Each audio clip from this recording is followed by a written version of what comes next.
Good afternoon, everyone. Today we'll be discussing something that is often misunderstood, forgiveness, through the lens of Stoic philosophy.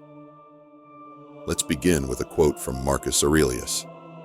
"The best revenge is to be unlike him who performed the injury."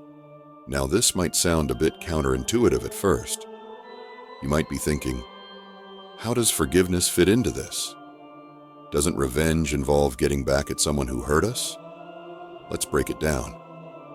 In Stoicism, we don't seek revenge because it only harms us in the end. Marcus teaches us that the ultimate response to an injury is to show that we are not like the person who wronged us.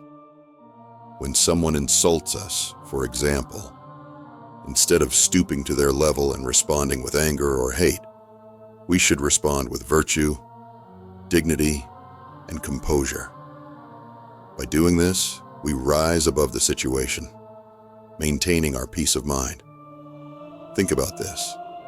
In your daily life, when someone wrongs you, perhaps at work or even in your personal life, ask yourself, what would it look like if I responded with integrity rather than resentment? That's true strength. Now let's look at another quote, this time from Seneca. "Forgiveness is not a virtue of the weak, it's a virtue of the strong." Seneca highlights a profound truth. It's easy to hold a grudge, to respond in anger, or to shut someone out. That's the natural, reactive state of a person who feels powerless. But to truly forgive, to let go of the anger and resentment, takes incredible strength. It's a choice we make, not because the other person deserves forgiveness, but because we deserve peace. Think about someone who has hurt you in the past. Have you been holding on to that hurt, allowing it to control your emotions?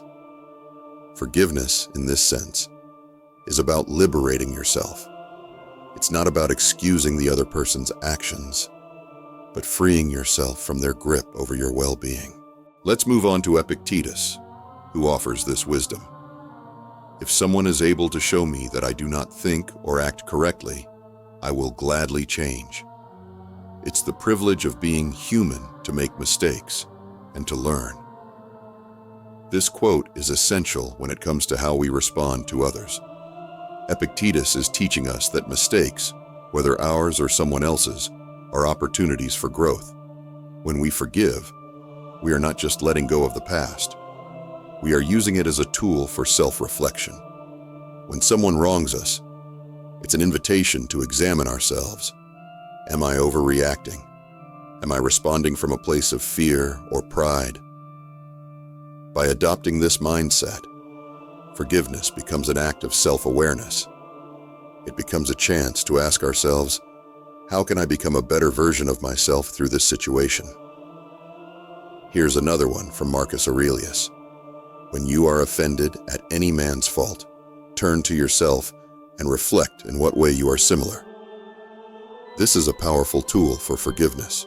When we're offended, we tend to focus on the wrongdoer, but Marcus reminds us to turn inward. When we're honest with ourselves, we realize that we all have faults, and sometimes our judgment of others is based on traits we too possess. Perhaps we've made the same mistake in the past, or perhaps we're simply projecting our own insecurities. When you find yourself offended, ask, in what way am I guilty of the same? How can I recognize my own flaws in this situation? This practice helps us approach others with compassion, understanding that no one is perfect, not even us. Finally, let's look at Seneca's thoughts. We are more often injured by the things we do than by those that others do to us. This is a humbling truth. We often believe that others cause us the most pain, but in reality, our own reactions, our bitterness, our anger, our refusal to forgive can hurt us more than the original offense. In your life, think about the grudges you're holding. Have they taken more of your energy than the offense itself? When we hold on to resentment, it weighs us down. Let go of that burden. You'll find that the person who wronged you might not even be aware of the damage they caused. But you, by holding on to it, keep it alive. Forgiveness frees you from that cycle. Remember, forgiveness isn't a gift we give to others. It's a gift we give ourselves. It's an act of strength, not weakness. And the next time you find yourself offended, ask, how can I rise above this? How can I respond with virtue? That is the path of a Stoic. Thank you all for being present today. May we all practice forgiveness, not just as a duty, but as a means to cultivate inner peace and strength in our lives. Until next time.